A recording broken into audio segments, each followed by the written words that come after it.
Hey Second Lifers, it's Fiore from Operation Mainland, and in this video, I'm going to take you through a walkthrough of how I started a Second Life business. This video in particular is going to talk about developing an idea for your business and how to lay out the groundwork for creating a Second Life product. I'll be using a project I'm working on as an example, the Forever Tourist Passport Program. If you've been in Second Life for a while, are a bit of a loner, or a new resident, you might have a hard time finding things to do and places to visit. If you're anything like me, you might find that you do a lot of standing around at your house chatting in IMs, or spending time in the same region for many days, weeks, months, or years. You might be working on projects, or spending time shopping or role-playing in different regions. And this is unfortunate because there's so much to do in Second Life, but outside of the destination guide, it can be kind of hard to find new places to explore. So exploring means travel, right? And passports have been used by real-life countries all over the world to not only provide important documentation from one place to another, but gives travelers the opportunity to collect a stamp as they pass through customs into different countries all over the world. Smart travel-intensive industries have adapted that idea and sort of gamified the stamp collection process in the real world.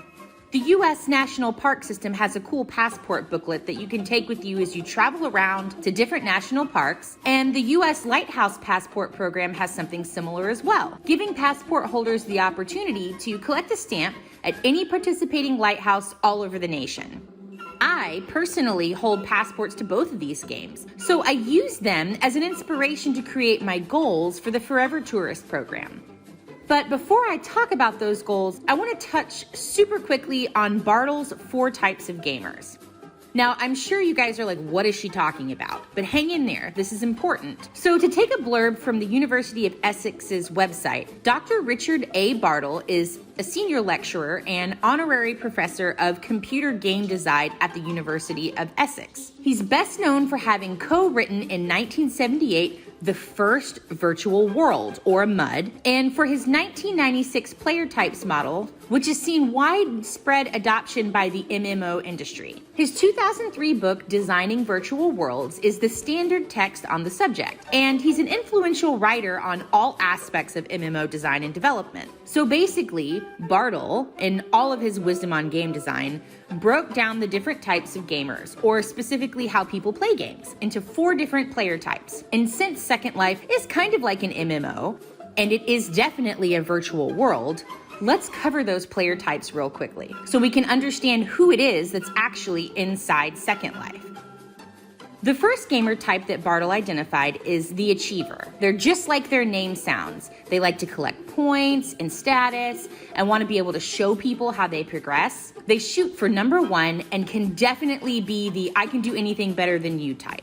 Anything you can do, I can do better. I can do anything better than you. No, you can't. Yes, I can. No, you can't. Yes, I can. No, you can't. Yes, I can. Yes, I can. You might find achievers participating in games where they can win and show that they've won by being at the top of like leaderboards. They might enjoy combat sims and have mastered ways of doing things that other players might struggle with. And Bartle estimates that roughly 10% of players are achievers. The second type of gamer is the explorer. Explorers don't really care about points or status. They're more interested in the journey, even if it's repetitive, and especially if it means they might discover something they didn't know that was there before. They like to find secrets and go on the hunt for hidden things, like Easter eggs in video games.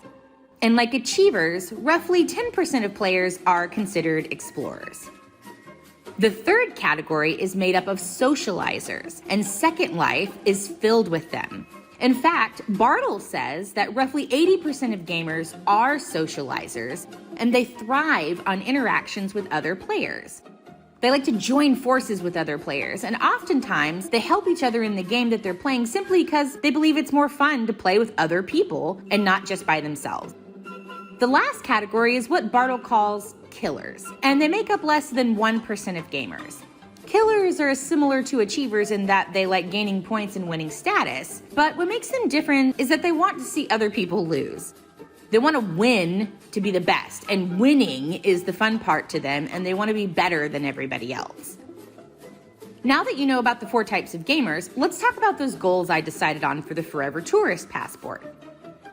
The first one was I wanted to build a passport system that first appealed to explorers and then appealed to socializers. It'd be cool if I could have added something in there for achievers too. That being said, the second thing I wanted to do was give old Second Life residents like myself a new fun reason to log in by gamifying the stamp collection process from different regions that they would have never known about. Third, I wanted to give new Second Life residents an easy game to participate in that would not only show them what SL has to offer, but give them the opportunity to make new friends along the way. If placed in places new residents could get them, passports could be made readily available in-world for free at welcome centers and help residents learn about Second Life destinations before they even discovered the destination guide. Number 4.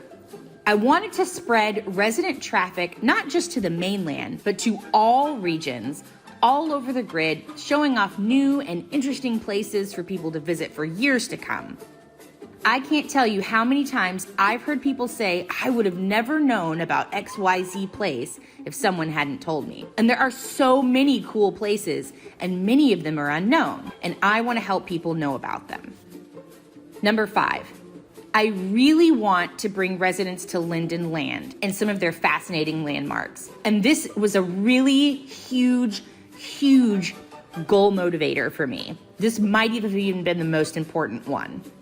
Number 6, if you know me, you know I have a heart for SL businesses. So I really like to help Second Life businesses get traffic by giving them the opportunity to get on a list and to offer something to residents to entice them to come and look at their wares. A stamp would do this, and a free gift would be even better. And finally, number 7, the product needed to be so simple to use and require minimal effort from me to keep it going. This was going to be tricky because the passports and stamp kiosks should be able to be customized to the residents themselves and their locations, but also be able to be gotten instantly without anyone waiting on me to do anything. So in order to make a product successful, it's important to understand the market that you're introducing it to and confirm that someone else hasn't already made the product you're thinking of providing. So in this case, it's the Second Life passport game market I needed to research. And after I did some digging, to my surprise, I discovered there is more than one passport style of game in Second Life. So let's talk about 2 of them. The first one is called Passport, the Game of Exploration. Passport, the Game of Exploration, is a cool game that uses the HUD as a chance to find new places and interact with new people you come across. And I love this idea because you never know where you're going to end up, and you find amazing places by just going wherever the HUD randomly sends you to. It didn't, however, quite fit with the goals I had for my original idea, so I kept looking. The Belisaria Bureau of Bureaucracy offers a stamp program, really similar to the Forever Tourist Passport. I investigated trying to open an office in unison with the BBB for mainland continents, and their team graciously provided me with a list of all of the work that goes into making each passport. I discovered that the BBB team manually makes every passport for both every applicant and every kiosk for every location that applies. And this includes uploading the textures too.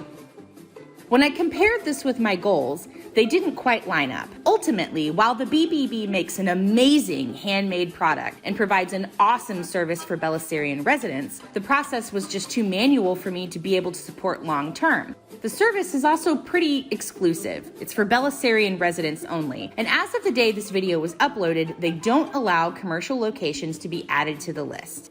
So after my research, I felt pretty confident that there wasn't something out there that met all of the goals I was trying to achieve, so I felt like it would be okay to move forward with the Forever Tourist program. I had a general idea of what I wanted the passport and the kiosk to do, so I wrote it up in a document. I had hired scripters to build things for me in the past, so I knew that I would need a detailed document describing what I wanted, how it should work, and a few mock-up images to give an idea for the scripter as to what it was supposed to do. If you want to see the document I made for this, check out the information in the link below under this video. But just to point out a few highlights, I explained all of the objects and scripts that I'd need and what they'd be used for. For example, for the passport HUD, I explained that residents would wear a passport HUD, then travel around to different locations provided by a weekly updated list, and interact with a kiosk on a parcel to add stamps to their passport HUD. I detailed how the user should interact with the HUD and that I wanted residents to be able to add their own stamps and landmarks even if there wasn't a kiosk there. This was more for mainland locations that were particularly old and not visited often, but still cool enough that I believe people would want to visit them if they knew about them. I'd hoped that I could get the moles to put kiosks on Linden Land at different locations, but even if I couldn't, this would provide residents a way to mark their own places in their travels by making themselves a kiosk. I provided some mock-up examples of what the passport HUD should look like, and while the graphics aren't really important for the scripts themselves, having an image to look at can make it a lot easier for the scripter to get an idea of what I wanted them to build. So now that we've talked about how to flesh out an idea, tell me some of the challenges that you've had while you were fleshing out your own idea for Second Life inventions. What products have you made that you did similar work for? What other things do you think are important to do when fleshing out an idea for a product you want to make for Second Life? Respond in the comments below.